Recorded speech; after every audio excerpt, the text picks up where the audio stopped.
Here at the CHEST conference in Austin, Texas, we're happy to have with us Dr. Fernando Torres. He is from the University of Texas Southwestern Medical Center in Dallas. Thanks for stopping by, sir. Thank you, Tom. You recently gave a presentation here on ICU management of a pregnant patient with decompensated right heart failure. Can you speak to the issues in diagnosing and managing these types of patients? Absolutely, Tom. This is an extremely important topic in our patients with pulmonary hypertension. For sure, we do not want our patients to become pregnant. It's extremely important for them to avoid pregnancy because of the high mortality that exists on our patients. But not only that, we're talking about two human beings. We are not at risk of losing the mother, but also the fetus. So it's extremely important for our female patients not to get pregnant. There's over a 30% mortality of those patients if we continue the pregnancy to term. We have to avoid it at all costs. How do you tell a patient that in a way that gets through the emotion, gets through the desire, and gets to the medical reality? Extremely hard. A lot of compassion, a lot of hand-holding, because you are telling a young female not to be reproductive, and that's tough.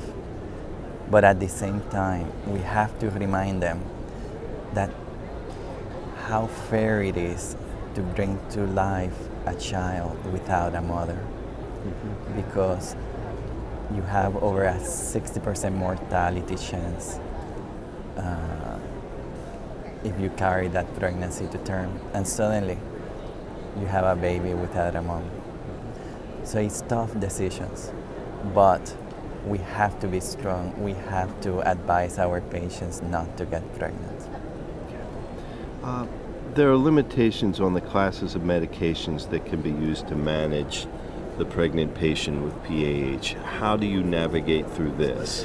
It's extremely complex. Number one, our medications, the endothelin receptor antagonists, are teratogenic. So if the female gets pregnant while on that medication, there is the potential risk that the fetus is going to have a congenital defect in the blood vessels, in the heart, deformities, etc. So not only it's important to prevent the pregnancy because you're putting the mother at risk, but because the medications that we use for the treatment of pulmonary hypertension predisposes you to developing fetal abnormalities. So as soon as we recognize that a patient is pregnant, we stop all the endothelin receptor antagonists to avoid the potential teratogenicity of the medication. Other medications can be used, like prostacyclins, PD-5 inhibitors, but endothelin receptor antagonists have to be avoided and stopped as soon as the patient is pregnant. Let's discuss the issue of early termination. And again, this is another incredibly difficult, challenging, and sensitive matter. Extremely sensitive, not only religiously, politically, and personal.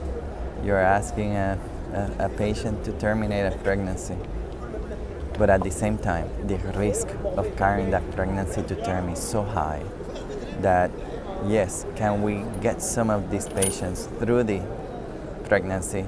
Yeah, we have successfully done that, but we have lost other patients, and we should not undermine the difficulty of getting these patients through that pregnancy. I have to ask, how did you come to specialize in this particular niche, in this area that is so sensitive, so challenging, and requires an unlimited amount of compassion? Nobody else wanted to do it. No, but I have always had a passion towards advanced lung diseases. And suddenly pulmonary hypertension was a field that nobody was paying attention to. So I decided to take on the challenge of helping these patients with all the good things and the bad things. We have great success stories, but along the lines, we have patients that we have to have tough discussions. and pregnancy is one of those. Is there a certain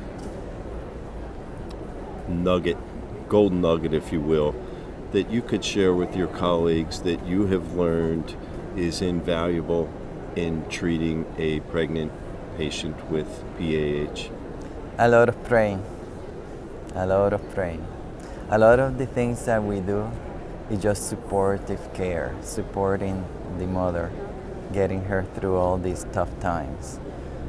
And in my mind, we are just here helping them through tough times, but there's no magic bullet. If you do this, they'll be fine. I can tell you, if you do wrong things, they'll do poorly. But even when we do everything right, sometimes we cannot get them through. It's a sacred journey you've undertaken, and I wish you and all your patients the very, very best. Thank you, Tom. I appreciate it.